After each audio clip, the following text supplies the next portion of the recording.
नमस्ते।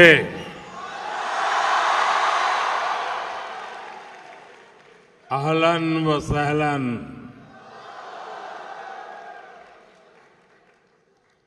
ये युवा जोश, आपकी एनर्जी, यहां का पूरा एटमॉस्फेयर चार्ज हो गया है।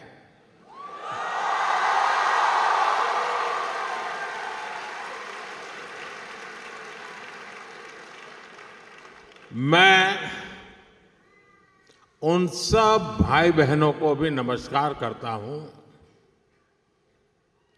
जो जगह की कमी के कारण इस हॉल में नहीं है और पास के हॉल में वो स्क्रीन पर ये प्रोग्राम लाइव देख रहे हैं।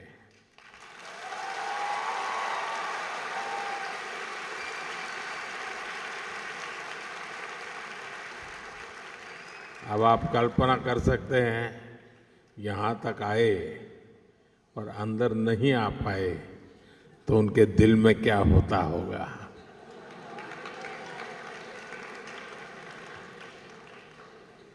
साथियों, मैं मेरे सामने एक मिनी इंडिया देख रहा हूं।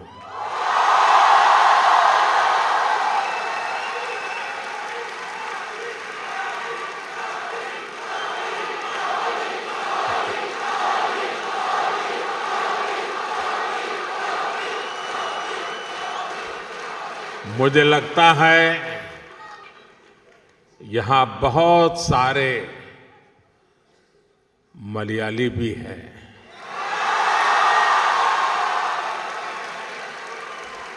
सुखमाणो,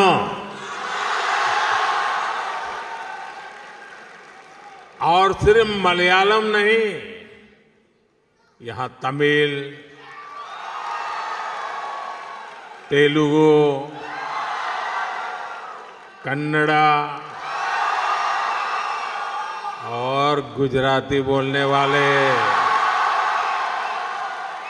बहुत सारे लोग हैं। नलमा, वागुन्नारा, चेन्ना गिद्दीरा, केम छो? साथियों, आज हम एक फैमिली की तरह इकट्ठे हुए हैं। आज हम अपने देश को, अपनी टीम इंडिया को सेलिब्रेट कर रहे हैं।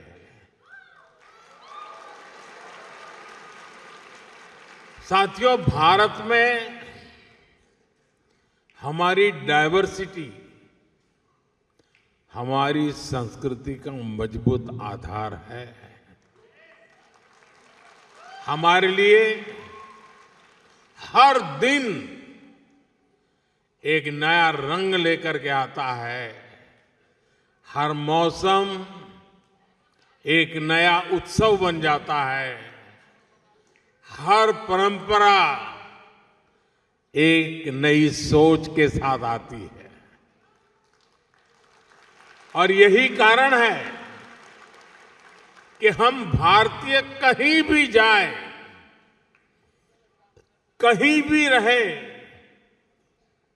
हम डायवर्सिटी का सम्मान करते हैं।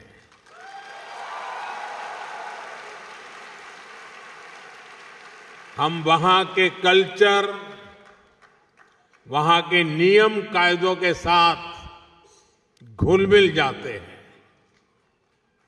ओमान में भी मैं आज यही होते हुए अपने आंखों के सामने देख रहा हूं।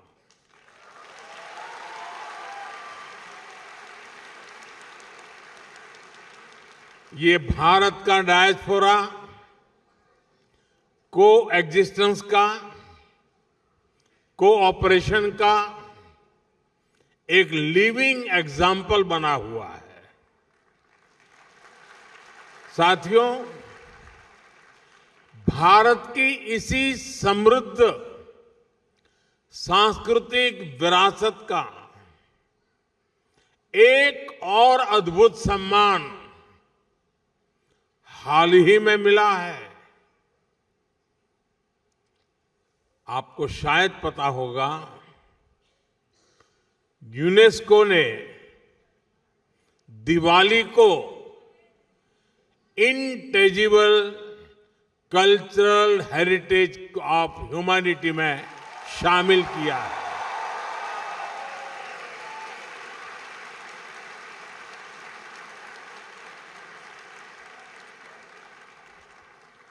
अब दिवाली का दिया हमारे घर को ही नहीं, पूरी दुनिया को रोशन करेगा।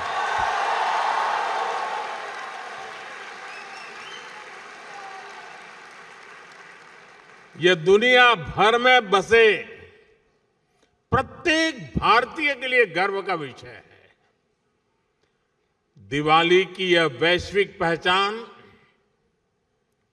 हमारी उस रोशनी की मान्यता है जो आशा, सद्भाव और मानवता के संदेश को, उस प्रकाश को फैलाती है।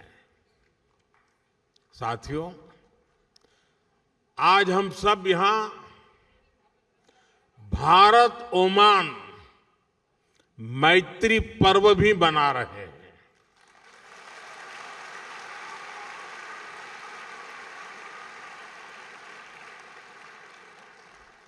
मैत्री यानी एम से मैरीटाइम हेरिटेज, ए से एस्पिरेशंस, आई से इनोवेशन, टी से ट्रस्ट एंड टेक्नोलॉजी, आर से रिस्पेक्ट, आई से इंक्लूसिव ग्रोथ, यानी ये मैत्री पर्व हम दोनों देशों की दोस्ती, हमारी शेयर्ड हिस्ट्री और प्रॉस्परस फ्यूचर का उत्सव है।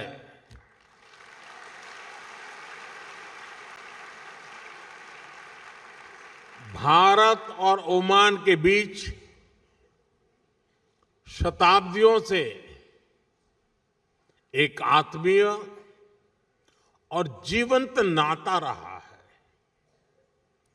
इंडियन ओशन की मॉनसून विंड्स ने दोनों देशों के बीच ट्रेड को दिशा दी है। हमारे पूर्वज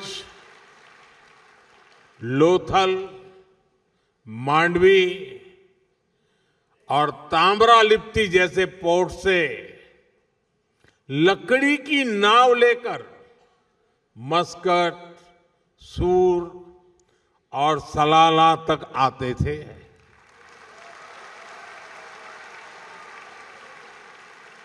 और साथियों, मुझे खुशी है कि मांडवी टू मस्कट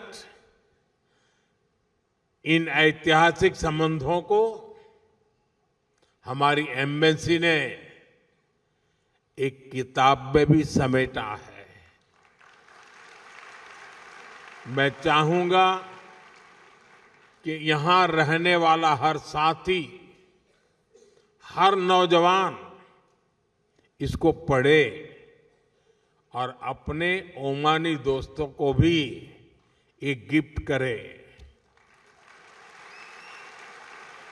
अब आपको लगेगा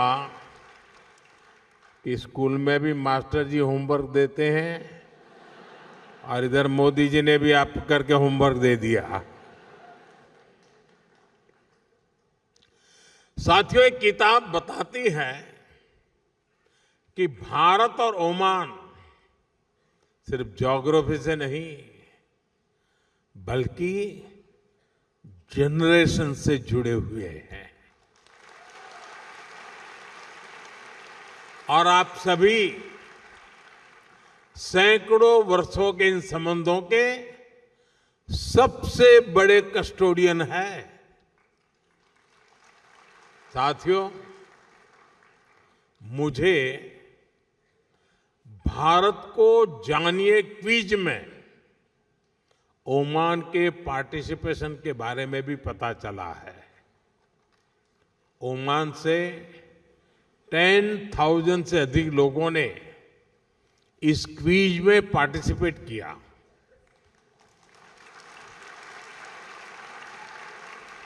ओमान ग्लोबली 4th पोजीशन पर रहा है।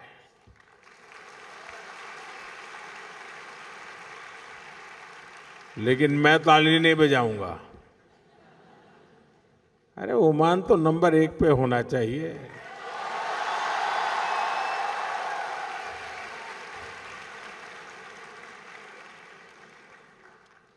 मैं चाहूंगा कि ओमान की भागीदारी और अधिक बढ़े, ज्यादा से ज्यादा संख्या में लोग जुड़े। भारतीय बच्चे तो इसमें भाग जरूर लें। आप ओमान के अपने दोस्तों को भी इस क्विज का हिस्सा बनने के लिए मोटिवेट करें। करेंगे? दम नहीं है आपकी आवाज में। जरा हाथ ऊपर करके बताइए, करेंगे? हर एक के हाथ ऊपर नहीं हुए। साथियों, भारत और ओमान के बीच जो रिश्ता ट्रेड से शुरू हुआ था, आज उसको एजुकेशन सशक्त कर रही है। मुझे बताया गया है कि यहां के भारतीय स्कूलों में करीब 46,000 स्टूडेंट्स पढ़ाई कर रहे हैं। इसमें ओमान में रहने वाले अन्य समुदायों को भी हजारों बच्चे शामिल हैं। ओमान में भारतीय शिक्षा के 50 वर्ष पूरे हो रहे हैं। ये हम दोनों देशों के संबंधों का एक बहुत बड़ा पड़ाव है। साथियों, भारतीय स्कूलों की ये सफलता his majesty the late sultan Qaboos के प्रयासों के बिना संभव नहीं था।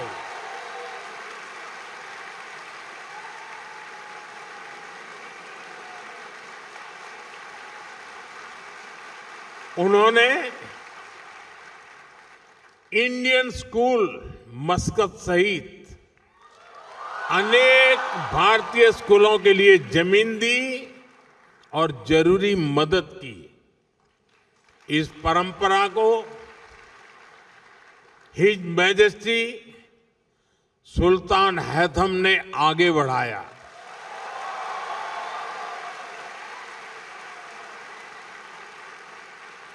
वे जिस प्रकार यहां भारतीयों का सहयोग करते हैं, संरक्षण देते हैं, इसके लिए मैं उनका विशेष तौर पर आभार व्यक्त करता हूं।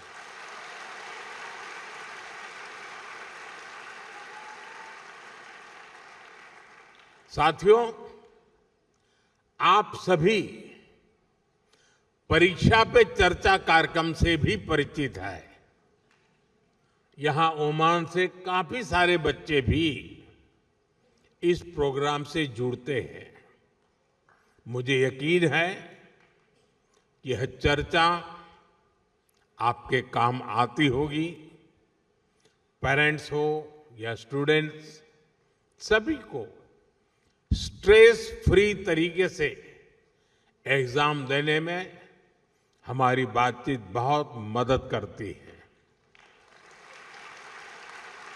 साथियों, ओमान में रहने वाले भारतीय अक्सर भारत आते जाते रहते हैं। आप भारत की हर घटना से अपडेट रहते हैं, सिर्फ फिल्में नहीं, मूवी नहीं। आप सभी देख रहे हैं कि आज हमारा भारत कैसे प्रगति की नई गति से आगे बढ़ रहा है।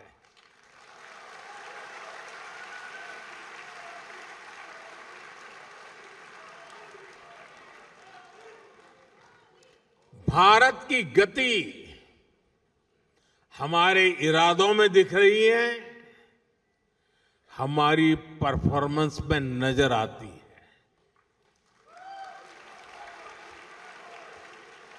कुछ दिन पहले ही इकोनॉमिक ग्रोथ के आंकड़े आए हैं और आपको पता होगा भारत की ग्रोथ 8% से भी अधिक रही है।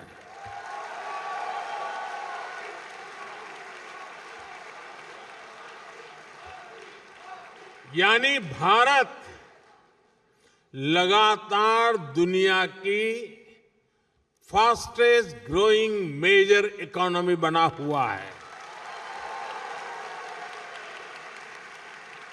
और ये तब हुआ है जब पूरी दुनिया चुनौतियों से घिरी हुई है। दुनिया की बड़ी बड़ी इकोनॉमीज कुछ ही % ग्रोथ अचीव करने के लिए तरस गई है, तरस। लेकिन भारत लगातार हाई ग्रोथ के पथ पे चल रहा है। ये दिखाता है कि भारत का सामर्थ्य आज क्या है। साथियों, भारत आज हर सेक्टर में, हर मोर्चे पर अभूतपूर्व गति के साथ काम कर रहा है। मैं आज आपको बीते 11 साल के आंकड़े देता हूं। आपको भी सुनकर गर्व होगा, होगा ना? सच में होगा। यहां क्योंकि बहुत बड़ी संख्या में स्टूडेंट्स और पेरेंट्स आए हैं, तो मैं शुरुआत में शिक्षा और कौशल सेक्टर से ही बात करूंगा। बीते 11 साल में भारत में हजारों नए कॉलेज बनाए गए हैं। आईआईटी की संख्या 16 से बढ़कर 23 हो चुकी है। 11 वर्ष पहले भारत में 13 आईआईएम थे, आज 21 है। इसी तरह एम्स की बात करूं तो 2014 से पहले सिर्फ 7 एम्स ही बने थे, आज भारत में 22 एम्स हैं।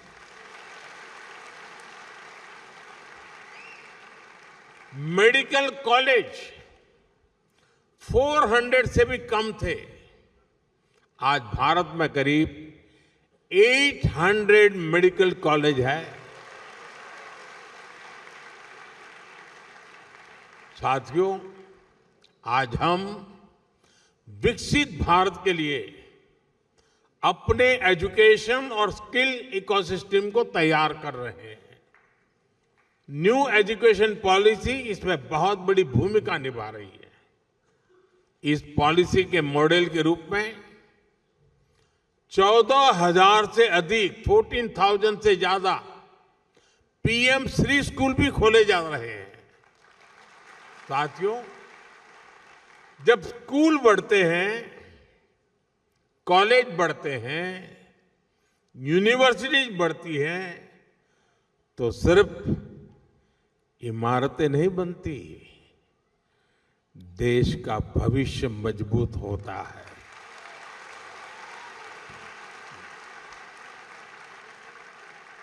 साथियों, भारत के विकास की स्पीड और स्केल शिक्षा के साथ ही अन्य क्षेत्रों में भी दिखती है।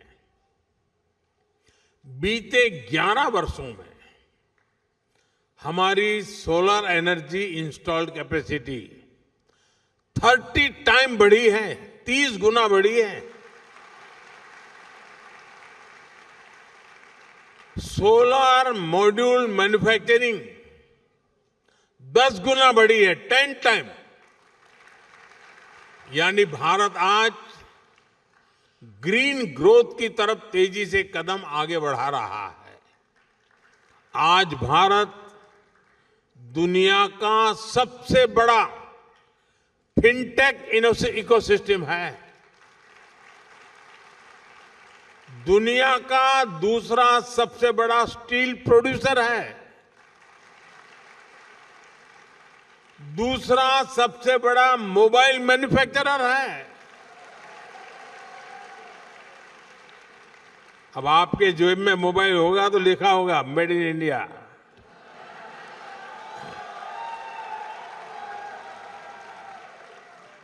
साथियों, आज जो भी भारत आता है तो हमारे आधुनिक इंफ्रास्ट्रक्चर को देखकर हैरान रह जाता है। ये इसलिए संभव हो पा रहा है क्योंकि बीते 11 वर्षों में हमने इंफ्रास्ट्रक्चर पर 5 गुना अधिक निवेश किया है, 5 टाइम मोर। एयरपोर्ट्स की संख्या डबल हो गई है। आज हर रोज पहले की तुलना में डबल स्पीड से हाईवे बन रहे हैं। तेज गति से रेल लाइन बिछ रही है। रेलवे का इलेक्ट्रिफिकेशन हो रहा है। साथियों, ये आंकड़े सिर्फ उपलब्धियों के ही नहीं हैं, ये विकसित भारत के संकल्प तक पहुंचाने वाली सीढ़ियां हैं। 21वीं सदी का भारत बड़े फैसले लेता है, तेजी से निर्णय लेता है, बड़े लक्ष्यों के साथ आगे बढ़ता है और एक तय टाइमलाइन पर रिजल्ट लाकर ही दम लेता है। साथियों, मैं आपको गर्व की एक और बात बताता हूं। आज भारत दुनिया का सबसे बड़ा डिजिटल पब्लिक इंफ्रास्ट्रक्चर बना रहा है। भारत का यूपीआई यानी यूनिफाइड पेमेंट्स इंटरफेस दुनिया का सबसे बड़ा real time digital payment system है।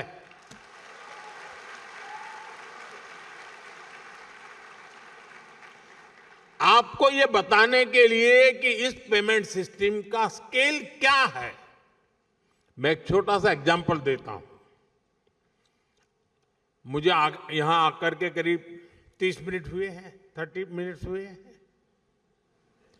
इन 30 मिनट में भारत में यूपीआई से, मैं इन 30 मिनट की बात करता हूं, इन 30 मिनट में भारत में यूपीआई से 14 million real time digital payments हुए हैं।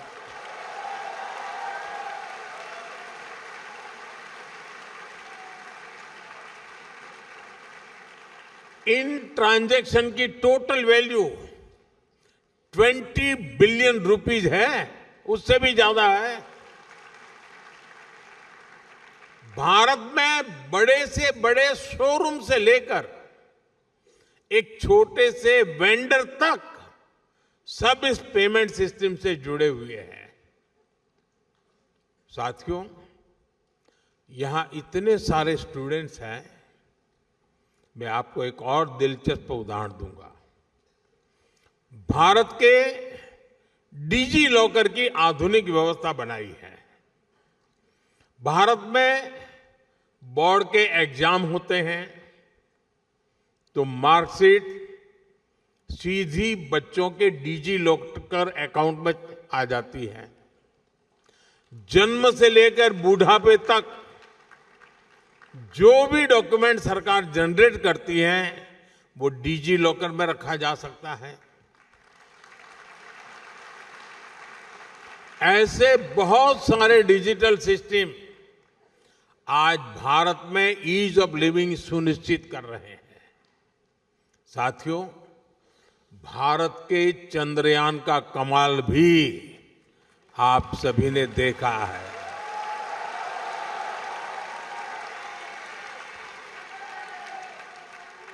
भारत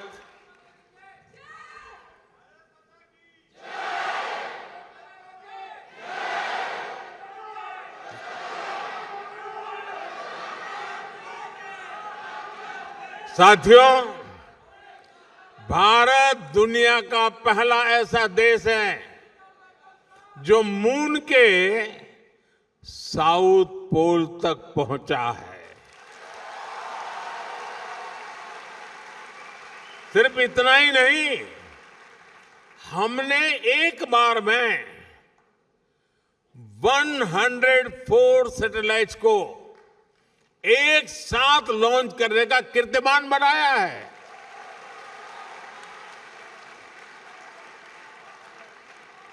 अब भारत अपने गगनयान से पहला ह्यूमन स्पेस मिशन भी भेजने जा रहा है और वो समय भी दूर नहीं जब अंतरिक्ष में भारत का अपना खुद का स्पेस स्टेशन भी होगा।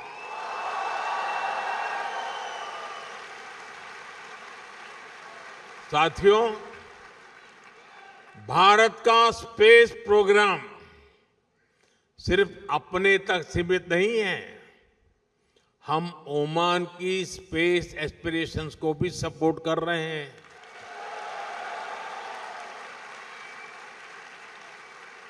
6-7 साल पहले हमने स्पेस कोऑपरेशन को लेकर समझौता किया था।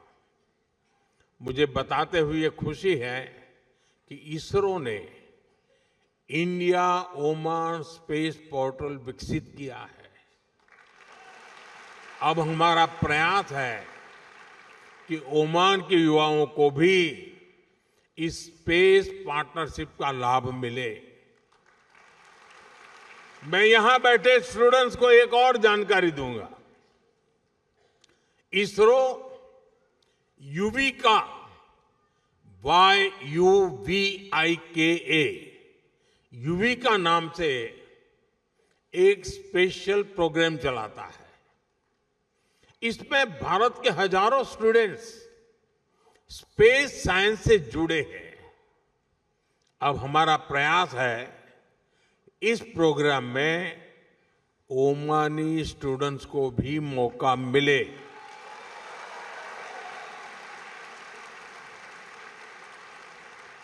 ये युविका याद रखोगे?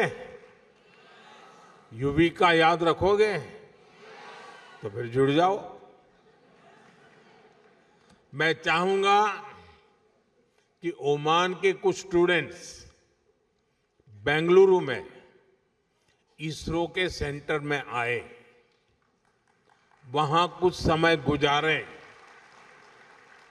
ये ओमान के युवाओं की स्पेस एस्पिरेशंस को नई बुलंदी देने की बेहतरीन शुरुआत हो सकती है। साथियों, आज भारत अपनी समस्याओं के सॉल्यूशंस तो खोज ही रहा है। ये सॉल्यूशंस दुनिया के करोड़ों लोगों का जीवन कैसे बेहतर बना सकते हैं, इस पर भी काम कर रहा है। सॉफ्टवेयर डेवलपमेंट से लेकर पेरोल मैनेजमेंट तक, डेटा एनालिसिस से लेकर कस्टमर सपोर्टर तक, अनेक ग्लोबल ब्रांड्स भारत के टैलेंट की ताकत से आगे बढ़ रहे हैं। दशकों से भारत आईटी और आईटी एनेबल सर्विसेज का ग्लोबल पावर हाउस रहा है। अब हम मैन्युफैक्चरिंग को आईटी की ताकत के साथ जोड़ रहे हैं और इसके पीछे की सोच वसुधैव कुटुंबकम से ही प्रेरित है। यानी make in India, make for the world. साथियों, वैक्सीन हो या जेनरिक मेडिसिन्स, दुनिया में फार्मेसी ऑफ द वर्ल्ड कहती है, यानी भारत के एफोर्डेबल और क्वालिटी हेल्थ केयर सॉल्यूशंस दुनिया के करोड़ों लोगों का जीवन बचा रहे हैं। कोविड के दौरान भारत ने करीब 30 करोड़ वैक्सीन्स दुनिया को भेजी थी। मुझे संतोष है कि करीब 100,000 made in India Covid vaccines Oman के लोगों के काम आ सकी। और साथियों, याद कीजिए, ये काम भारत ने तब किया जब और कोई सिर्फ और सिर्फ अपने देश के बारे में ही सोच रहा था। तब हम दुनिया की चिंता करते थे।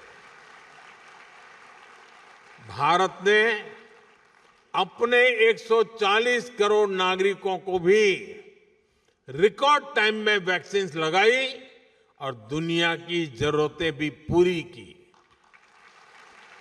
ये भारत का मॉडल है, ऐसा मॉडल जो 21वीं सेंचुरी की दुनिया को नई उम्मीद देता है। इसलिए आज जब Bharat made in India chips बना रहा है, एआई, क्वांटम कंप्यूटिंग और ग्रीन हाइड्रोजन को लेकर मिशन मोड पर काम कर रहा है, तब दुनिया के अन्य देशों में भी उम्मीद जगती है कि भारत की सफलता से उन्हें भी सहयोग मिलेगा। साथियों, आप यहां ओमान में पढ़ाई कर रहे हैं, यहां काम कर रहे हैं। आने वाले समय में आप ओमान के विकास में, भारत के विकास में बहुत बड़ी भूमिका निभाएंगे। आप दुनिया को लीडरशिप देने वाली पीढ़ी है। ओमान में रहने वाले भारतीयों को असुविधा न हो, इसके लिए यहां की सरकार हर संभव सहयोग दे रहती है। भारत सरकार भी आपकी सुविधा का पूरा ध्यान रख रही है। पूरे ओमान में 11 काउंसलर सर्विस सेंटर्स खोले हैं। साथियों, बीते दशक में जितने भी वैश्विक संकट आए हैं, उनमें हमारी सरकार ने तेजी से भारतीयों की मदद की है। दुनिया में जहां भी भारतीय रहते हैं, हमारी सरकार कदम कदम पर उनके साथ है। इसके लिए Indian community welfare fund, mother portal और प्रवासी भारतीय बीमा योजना जैसे प्रयास किए गए हैं। साथियों, भारत के लिए ये पूरा क्षेत्र बहुत ही स्पेशल है और ओमान हमारे लिए और भी विशेष है। मुझे खुशी है कि भारत ओमान का रिश्ता अब skill development, digital learning, student exchange और एंटरप्रेन्योरशिप तक पहुंच रहा है। मुझे विश्वास है आपके बीच से ऐसे यंग इनोवेटर्स निकलेंगे जो आने वाले वर्षों में इंडिया ओमान रिलेशनशिप को नई ऊंचाई पर ले जाएंगे। अब यहां भारतीय स्कूलों ने अपने 50 साल सेलिब्रेट किए हैं। अब हमें अगले 50 साल के लक्ष्यों के साथ आगे बढ़ना है। इसलिए मैं हर यूथ से कहना चाहूंगा, dream big, learn deeply, innovate boldly.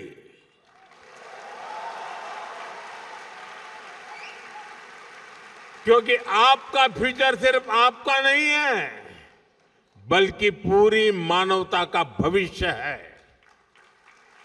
आप सभी को एक बार फिर उज्जवल भविष्य की बहुत बहुत शुभकामनाएं। बहुत बहुत धन्यवाद।